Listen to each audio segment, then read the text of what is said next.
Mapagpalang hapon po sa inyong lahat mga kasikap, lalo na dun sa mga subscribers ko, mga naka-follow at naka-subscribe sa aking YouTube channel, Kasikap Channel. So magandang hapon po sa inyong lahat, sa lahat ng mga kasikap natin, Mapaluzon, Visayas at Mindanao. Dito ulit tayo sa may Padre Jacinto Zamora Bridge upang magbigay sa inyo ng panibagong update.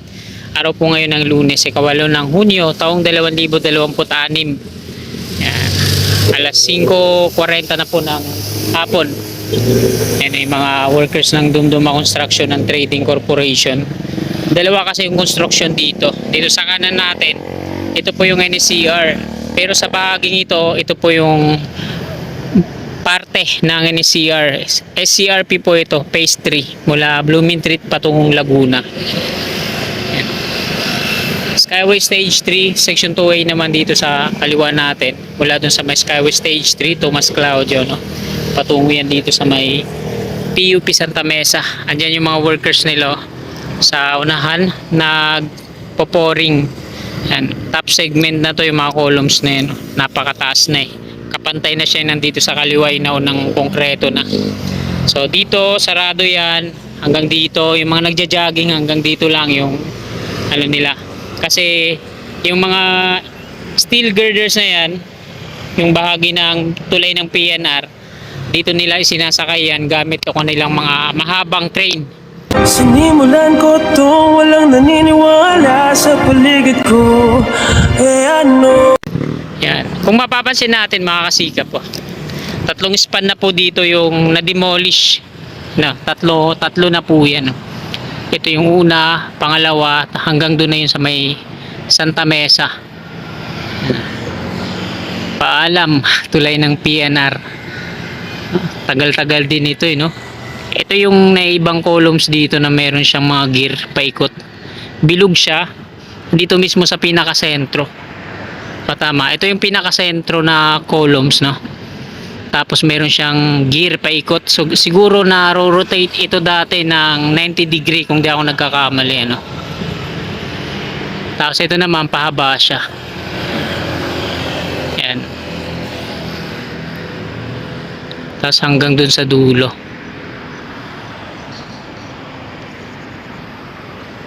Sa ngayon nandun na sila.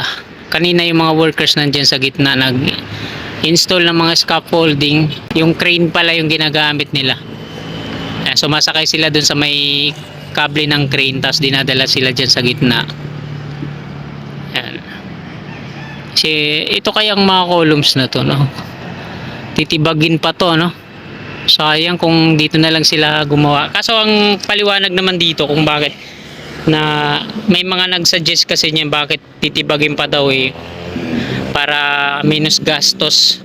May mga columns na paglagay na lang ng ano, kasi ang gagawin dito mga kasikap, balance cantilever construction. Bali ang magiging columns nito dalawa na lang yung ipapalit dito sa tulay ng PNR. Yan, doon sa unahan, diyan sa may pintura na kulay ano ba to, orange ba to o pula. Tapos dito naman sa kabila dun no.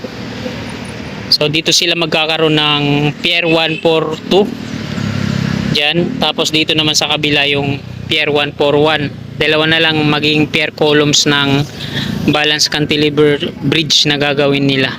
Bali yung nandoon, tapos ito yung bilog, tapos yun tatanggalin yan. Magiging open dito sa gitna kasi cantilever bridge yung gagawin, tapos tataasan pa to. Bali magiging doble no yung taas nito. Ayun no, yung columns na yan. So magiging doble siguro yung taas ng columns niyan. Kasi yung magiging columns dito ng NSCR mataas eh. Ayun no. Mataas to. Higitan niya yung taas ng tulay na to. Yung Padre Jacinto Zamora Bridge. Kung di ako nagkakamali. So ayan mga kasikap, nakuna na po natin dito ng update. Try natin dito sa kabila. Kukuha din tayo ng video. Sa section 2A naman to. Ayan yung mga markings ng mga pier columns na gagawin dito. 66-C1. Column 1 yan yung C1. Yan. Dito sa part na to, Dito sila, kasi yung nandiyan na markings, di ba? C1, ibig sabihin column 1, tapos may 5 metro mula daw dito patungo dito. So magbilang tayo ng 5 metro. Halimbawa patungo dyan, tapos yung column 2. So ayun, kung gaano kalapad tong, tingin ko dito, kung gaano kalapad tong Padre Jacinto Zamora Bridge. Isang lane lang ata kasi baka magiging double decker din yung gagawin dito. Ayun, yung mga columns doon, mga rebarcade sa unahan. Nagpo-pouring na sila. So dito sa unahan may top segment na kasi kalibel na siya yung nandito sa kaliwa. Daming basura. Tapos dito din yung, dito hindi pa sila nagdi-drill pero may mga heavy equipment na doon mga kababayan sa unahan. May mga equipment na doon. Grabe yung itim ng tubig, oh.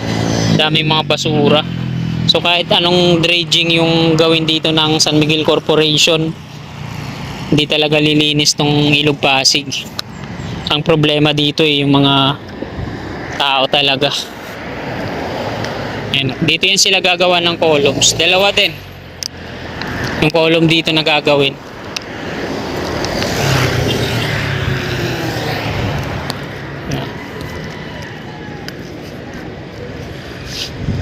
Alam ko nilagyan na nila ng palatandaan to dito. Wala na no? Yung bahay dyan, kulay green dyan na kasing taas na ito, yung kulay orange, wala na. Fully demolished na. Asan yung markings? Ito yung markings niyan dito mga kasigap. Sa tawid, dito sa may pandakan na. Ito. 65-C1. Column 1 pa lang to ha. Tapos meron siyang nakalagay dito. Ayan o. 5 meters. Ayan o. 5 meters arrow. Tapos patungo dito. So 5 metro daw. Bibilang tayo ng 5 metro mula dito sa kinalalagyan ko patungo dito. Ayan yung column 1. Tapos yung column 2 naman dun sa may tawid. Ayan. Hanggang dun sa tawid niyan. Bukod lang yung, tingin ko naman double decker din yung gagawin kasi double decker dun eh. Tapos dito din. Hanggang dun na yun sa may skyway. Silipin naman natin dito sa may NCR. Pero dito muna tayo. Tingnan din natin dito. Pandakan. Ito yung pangalan ng tulay. Nagtahan Link Bridge number 3. Ayan. Pero Padre Jacinto Zamora Bridge na yung tawag dito. So ito na mga kasikap. Na-clear na yung area na to hanggang dun sa Skyway Stage 3. Yan yung Skyway Stage 3. Andun na nga yung mga equipment nila dun. May drilling rig na rin sila dun at nag-uumpisa ng mag-drill. Ayan o. Ayan yung markings dyan. So madidemolish pa to yung kulay pink na yan. Kasi andyan yung markings o. Andito yung column 1 sa gilid ng tulay. At ayan mga kasikap, hanggang dito lang tong video na to. Marami pong salamat sa inyong walang sawa, tumpay na suporta. God bless. Tulatan ko lahat ng mga blanco